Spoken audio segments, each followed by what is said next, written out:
Hi dear students, welcome back to Dhanya's classroom. It's me Dhanya. Today we are going to learn the second chapter of 10th standard social science. What is the title of our chapter? World in the 20th century. First page of your textbook include the map of Africa. Then what is the peculiarity? Some specialities are there for the boundaries of Africa. You just observe this map, then you can understand that some peculiarities are there. What is that? You will see that most of the boundaries are straight. നമ്മൾ നോക്കുന്ന സമയത്ത് ആഫ്രിക്കയുടെ പ്രധാനപ്പെട്ട ബൗണ്ടറികളെല്ലാം തന്നെ straight line ആണ്. Why do the African countries share straight border line?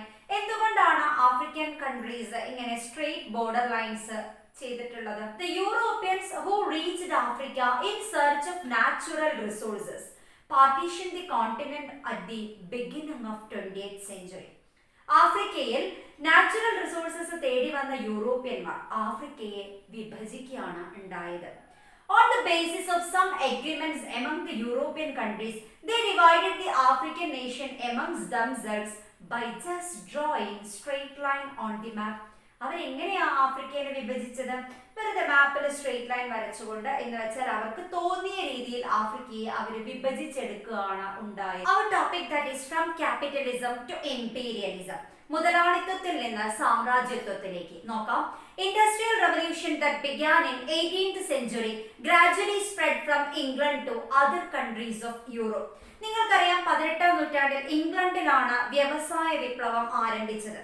സാവധാനത്തിൽ വ്യവസായ വിപ്ലവം ഇൻഡസ്ട്രിയൽ റവല്യൂഷൻ യൂറോപ്പിലെ മറ്റു പ്രദേശങ്ങളിലേക്ക് വ്യാപിച്ചു. Capitalists invested in factories and production was increased. The increase in their profit also. മുതലാളിമാർ എന്ത് ചെയ്യാൻ തുടങ്ങി? ഉൽപാദനം വർദ്ധിക്കാൻ വേണ്ടി ഫാക്ടറികളിൽ ഇൻവെസ്റ്റ് ചെയ്യാൻ തുടങ്ങുന്നു. ഇതോടുകൂടി അവർക്ക് ലാഭം കൂടുതലായി ലഭിക്കുന്നു. 2 മാർക്കിന്റെ ചോദ്യമാണ് what is capitalism? The economic system in which production and distribution are controlled by the capitalist with the aim to increase profit, that is known as capitalism. ലാഭം ലക്ഷ്യമാക്കി ഉൽപാദനവും വിതരണവും സ്വകാര്യ വ്യക്തികൾ നിയന്ത്രിച്ചിരുന്ന സമ്പദ് വ്യവസ്ഥയെയാണ് മുതലാളിത്തം എന്ന് പറഞ്ഞിരുന്നത്. Many nations produced more than they needed and more than they could accommodate in their domestic market.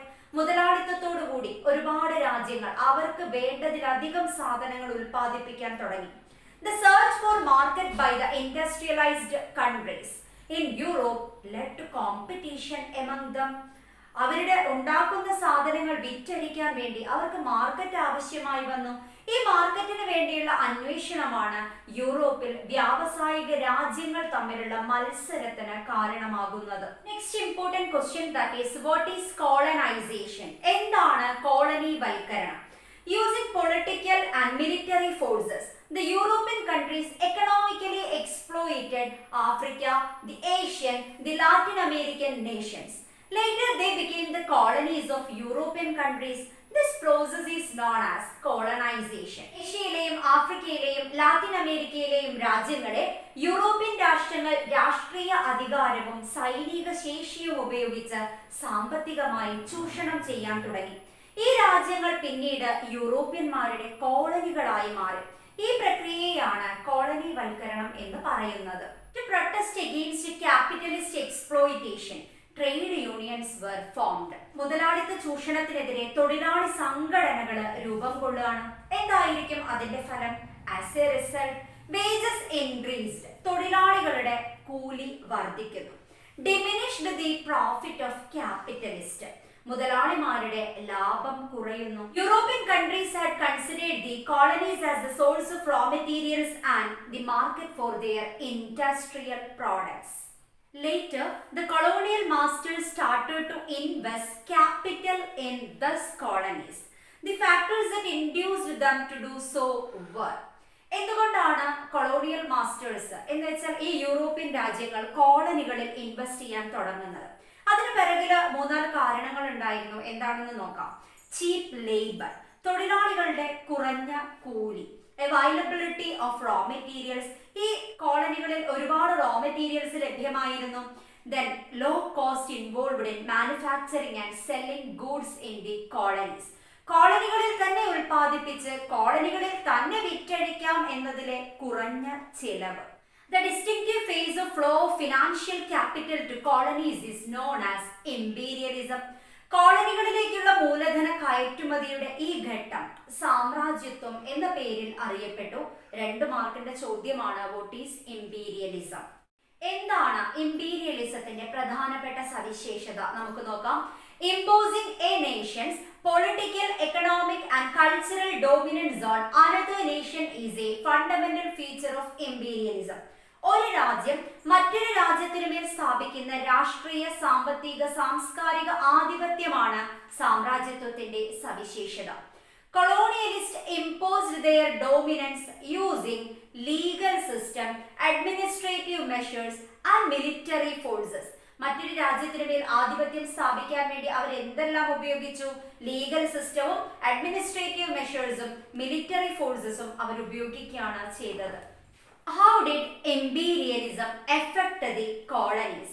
എങ്ങനെയാണ് സാമ്രാജ്യത്വം കോളനികളെ ബാധിച്ചത് എന്ന് നമുക്ക് നോക്കാം. Traditional economic system of the colonies was destroyed. കോളനികളിലെ പരമ്പരാഗത സമ്പദ് വ്യവസ്ഥ തകർന്നു.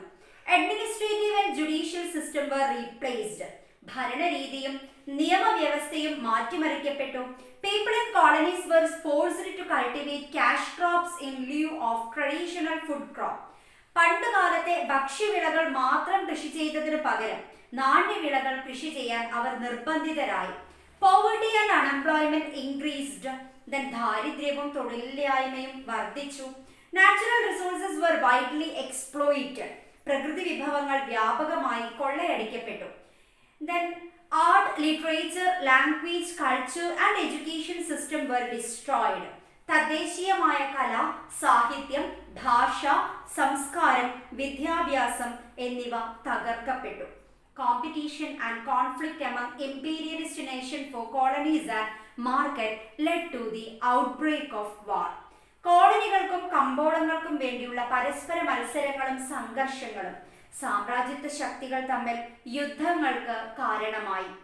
Our important topic, that is First World War. ഒന്നാം ലോക മഹായുദ്ധത്തെ പറ്റിയാണ് നമ്മൾ പഠിക്കാൻ പോകുന്നത്. 1914 to 1918, 1914 മുതൽ 1918 വരെയാണ് ഒന്നാം ലോക മഹായുദ്ധം. നോക്കാം. The conflict along the imperialist powers ultimately led to the entire world to a war. സാമ്രാജ്യത്വ ശക്തികൾ തമ്മിലുള്ള തർക്കങ്ങൾ ലോകരാഷ്ട്രങ്ങളെ യുദ്ധത്തിലേക്ക് എത്തിച്ചു എന്ന് നമ്മൾ മനസ്സിലാക്കി. The conflict and competition among the imperialist powers for colonies drove the nation to the signing of military alliance. എന്താ സംഭവിച്ചേ? ശത്രുക്കളെയും മിത്രങ്ങളെയും തിരിച്ചറിയാനാവാത്ത അവസ്ഥ രാജ്യങ്ങൾക്കിടയിൽ ഉണ്ടാവുകയും സ്വന്തം ശത്രുവിനെതിരെ മറ്റൊരു രാജ്യവുമായി സൈനിക സഖ്യങ്ങൾ രൂപീകരിക്കുകയും ചെയ്തു. The Triple Alliance and Triple Entente were example for such military alliance. Triple അലയൻസും triple എൻറ്റന്റുമായിരുന്നു ഇത്തരം സഖ്യങ്ങൾക്ക് ഉദാഹരണം. ഇനി ആരൊക്കെയാണ് ഈ സഖ്യകക്ഷികളിൽ ഉൾപ്പെട്ടത് എന്ന് നോക്കാം. ദി ട്രിപ്പിൾ അലയൻസ് എന്ന് വെച്ചാൽ ത്രികക്ഷി സഖ്യം. Germany, Austria, Hungary and Italy. Germany, Austria, Hungary and Italy. Who are the members in Triple Entente? ത്രികക്ഷി സൗഹാർദ്ദത്തിൽ ഉൾപ്പെടുന്നത് ബിഗ് പവേഴ്സ് ആണ്. England, France, Russia. England, France, Russia are the members of Triple Entente. The formation of such alliance created a war atmosphere in Europe. They started manufacturing and buying new weapons. ഈ ഒരു സഖ്യത്തിന്റെ രൂപീകരണം യൂറോപ്പിൽ ഒന്നാകെ ഒരു യുദ്ധത്തിന്റെ സാഹചര്യം ഉണ്ടാക്കുകയാണ്. അവരെന്ത് ചെയ്യാൻ തുടങ്ങി? അവർ പുതുതായി ആയുധങ്ങൾ ഉണ്ടാക്കാനും അതേപോലെ തന്നെ പല സ്ഥലങ്ങളിൽ നിന്നും ശേഖരിച്ചു വെക്കാനും തുടങ്ങി. The European countries introduced various strategies to succeed in their imperialist competition. One among them was aggressive nationalism. ഈ സാമ്രാജ്യത്വ മത്സരത്തിൽ വിജയിക്കാൻ വേണ്ടി ഓരോ യൂറോപ്യൻ രാജ്യവും അവരെ കൊണ്ട് ചെയ്യാൻ പറ്റുന്നതെല്ലാം ചെയ്തു. അതിലൊന്നായിരുന്നു തീവ്ര ദേശീയത. The European nations used aggressive nationalism to invade other countries. മറ്റു രാജ്യങ്ങളെ ക്യാപ്ചർ ചെയ്യാൻ വേണ്ടിയിട്ട് അവർ യൂസ് ചെയ്ത മെത്തേഡാണ് aggressive nationalism. എന്താണ് aggressive nationalism എന്ന് പറഞ്ഞാൽ? Aggressive nationalists considered their own nation as the supreme and justified whatever be the actions of their nations. സ്വന്തം രാജ്യം മറ്റുള്ളവയേക്കാൾ എത്രയോ ശ്രേഷ്ഠമാണെന്ന് കരുതുകയും സ്വന്തം രാജ്യം ചെയ്യുന്നതെല്ലാം തന്നെ ശരിയാണ് എന്ന് ന്യായീകരിക്കുകയും ചെയ്തു. As a result of aggressive nationalism, different movements formed in Europe. Which are the movements formed as a result of aggressive nationalism? നോക്കാം. First point, that is Pan-Slav movement. എന്താണ് Pan-Slav പ്രസ്ഥാനം? Russia wanted to unite the Slavic people of Serbia, Bulgaria, Greece, etc. in Eastern Europe under her leadership. For this, the Pan-Slav movement was formed with the help of Russia. കിഴക്കൻ യൂറോപ്പിൽ ഉണ്ടായിരുന്ന Serbia, Bulgaria, Greece തുടങ്ങിയ രാജ്യങ്ങളിലെ Slav വംശജരെ തങ്ങളുടെ നേതൃത്വത്തിൽ ഏകീകരിക്കാൻ Russia ആഗ്രഹിക്കുകയാണ്. അതിനായിട്ട് ഈ മേഖലയിൽ റഷ്യൻ സഹായത്തോടെ രൂപീകരിക്കപ്പെട്ട പ്രസ്ഥാനമായിരുന്നു പാൻ സ്ലാവ് പ്രസ്ഥാനം. Second point, that is pan German movement. Pan German movement. To establish its dominance in Central Europe and Balkan provinces, Germany planned to unite the Teutonic people. This pan-German movement came into being under the leadership of Germany. മധ്യ യൂറോപ്പിലും Balkan മേഖലയിലും സ്വാധീനം ഉറപ്പിക്കുന്നതിനായി Germany കണ്ടെത്തിയ മാർഗം Teutonic വർഗക്കാരെ ഏകോപിപ്പിക്കുക എന്നതായിരുന്നു. അതിനായി ജർമ്മനിയുടെ നേതൃത്വത്തിൽ ആരംഭിച്ചതാണ് പാൻ ജർമ്മൻ പ്രസ്ഥാനം. അവസാനമായി പഠിക്കേണ്ടത് revenge movement. In 1871, Germany occupied Alsace-Lorraine, the territories that were under the control of France. 1871 Germany ഫ്രാൻസിന്റെ പക്കൽ നിന്ന് അൽസീസ്, ലോറൈൻ എന്നീ പ്രദേശങ്ങൾ കൈവശപ്പെടുത്തി. To regain this territory, the revenge movement was formed under the leadership of France. ഈ പ്രദേശങ്ങളെ തിരിച്ചുപിടിക്കാൻ എന്ന് വെച്ചാൽ ഈ അൽസീസും ലോറൈൻസും തിരിച്ചുപിടിക്കാൻ വേണ്ടി ഫ്രാൻസിന്റെ നേതൃത്വത്തിൽ ആരംഭിച്ച പ്രസ്ഥാനമായിരുന്നു revenge movement. Imperialist rivalry drove the European countries into several crises, among which the Moroccan crisis and Balkan crisis are considered to be important. ഈ ഇംപീരിയലിസ്റ്റ് റൈവൽറി യൂറോപ്യൻ രാജ്യങ്ങൾക്കിടയിൽ ഒരുപാട് ക്രൈസിസുകൾ ഉണ്ടാക്കുകയാണ്. അതിൽ ഏറ്റവും പ്രധാനപ്പെട്ടതായിരുന്നു മൊറോക്കൻ ക്രൈസിസും ബാൾക്കൻ ക്രൈസിസും. First of topic, that is Moroccan crisis. നോക്കാം. A secret treaty was signed between Britain and France in 1904. 1904 ബ്രിട്ടനും ഫ്രാൻസും തമ്മിൽ ഒരു ഉടമ്പടി ഒപ്പുവെച്ചിരുന്നു. അതൊരു രഹസ്യ ഉടമ്പടി ആയിരുന്നു. According to this, Britain recognized the claim of France over Morocco. ഈ ഉടമ്പടി പ്രകാരം ആഫ്രിക്കൻ രാജ്യമായ മൊറോക്കോയിൽ ഫ്രാൻസിന്റെ ആധിപത്യം ബ്രിട്ടൻ അംഗീകരിച്ചിരുന്നു. അപ്പോഴാണ് വലിയൊരു പ്രശ്നം അവിടെ ഉണ്ടാവുന്നത്. The French claim over Morocco was opposed by Germany, which sent battleship to Moroccan port Agadir. ഈ സമയത്ത് ഇതേ പ്രദേശത്തിന് വേണ്ടി ജർമ്മനിയും ആവശ്യമുന്നയിക്കുകയാണ്. മൊറോക്കോ കൈവശപ്പെടുത്താൻ ആഗ്രഹിക്കുന്ന ജർമ്മനി ഇത് അംഗീകരിക്കുന്നില്ല. ഏതാണ് അംഗീകരിക്കാത്തത്? ബ്രിട്ടന്റെയും ഫ്രാൻസിന്റെയും രഹസ്യ ഉടമ്പടി. അപ്പൊ അവരെന്ത് ചെയ്തു? മൊറോക്കൻ തുറമുഖമായ അഗദീറിലേക്ക് ജർമ്മനി യുദ്ധക്കപ്പലുകൾ അയച്ചു. ഇനിയാണ് പ്രശ്നം തുടങ്ങുന്നത്. France agreed to transfer a part of French Congo to Germany and Germany agreed to concede Morocco to France in return. Thus the problem was solved temporarily. However, their rivalry continued. എന്താ സംഭവിച്ചത്? തുടർന്ന് അനുരഞ്ജന ചർച്ചയാണ് നടക്കുന്നത്.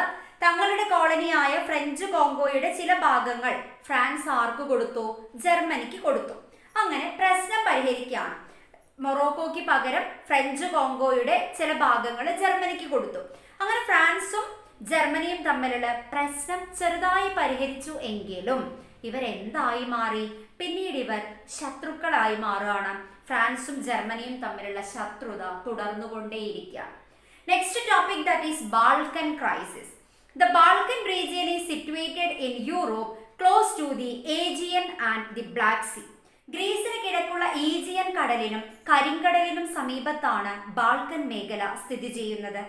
It was a part of Ottoman empire. ഇത് Ottoman എംപയറിന്റെ ഭാഗമായിരുന്നു. 1912 Balkan league ഏതൊക്കെയാണ് നോക്കാം. Greece, Bulgaria, Serbia and Montenegro defeated Turkey.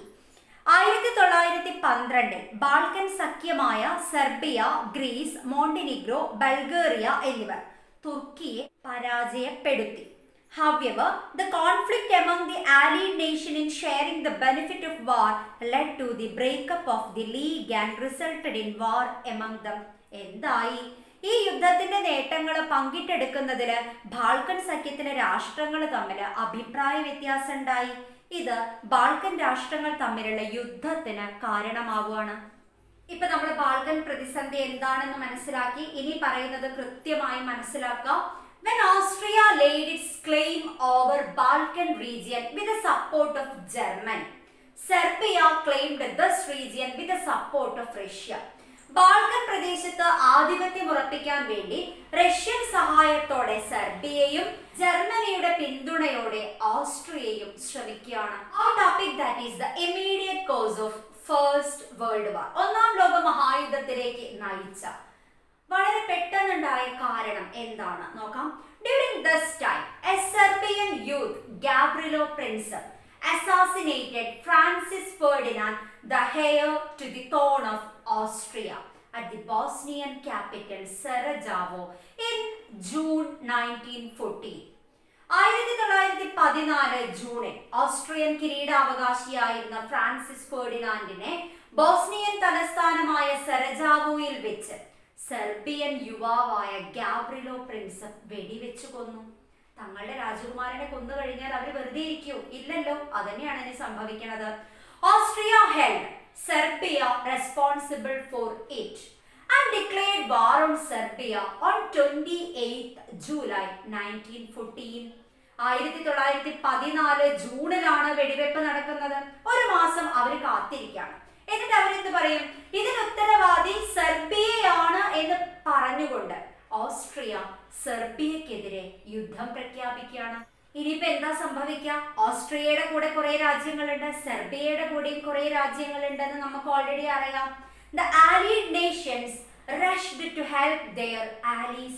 ഓരോ സഖ്യരാഷ്ട്രവും തങ്ങളുടെ ചേരിയിലുള്ള രാജ്യങ്ങളെ സംരക്ഷിക്കാനായി സഹായിക്കാനായി മുന്നോട്ട് വരികയാണ്. All nations of the world directly or indirectly were involved in this war. Therefore, this war is known as the First World War. ഓരോ രാജ്യവും നേരിട്ടോ അല്ലാതെയോ ഈ യുദ്ധത്തിൽ പങ്കാളികളായി. അതുകൊണ്ടാണ് ഈ യുദ്ധത്തെ ഒന്നാം ലോക മഹായുദ്ധം എന്ന് വിളിക്കുന്നത്. Our topic that is aftermath of the war. എന്തായിരുന്നു യുദ്ധത്തിന്റെ ഫലങ്ങൾ? ആക്ച്വലി 1914 യുദ്ധം ആരംഭിച്ചത്. 1918 അവസാനിക്കുകയാണ്. നോക്കാം അതിന്റെ ഫലങ്ങൾ. Over 10 million people lost their lives or were injured in the war. ദശലക്ഷക്കണക്കിന് ജനങ്ങൾക്ക് ജീവഹാനി സംഭവിക്കുകയോ അവർ പരിക്കേൽക്കുകയോ ചെയ്തു. Economic dominance of Europe diminished. യൂറോപ്പിന്റെ സാമ്പത്തിക മേധാവിത്വം ദുർബലമാവുകയാണ്. Poverty, unemployment and inflation increased. എന്താ സംഭവിച്ചത്? ദാരിദ്ര്യം, തൊഴിലില്ലായ്മ, നാണയപ്പെരുപ്പം എന്നിവ വർദ്ധിച്ചു. Liberation movement in Asia and Africa strengthened. ഏഷ്യയിലെയും ആഫ്രിക്കയിലെയും സ്വാതന്ത്ര്യ സമരങ്ങൾ ശക്തിപ്പെട്ടു.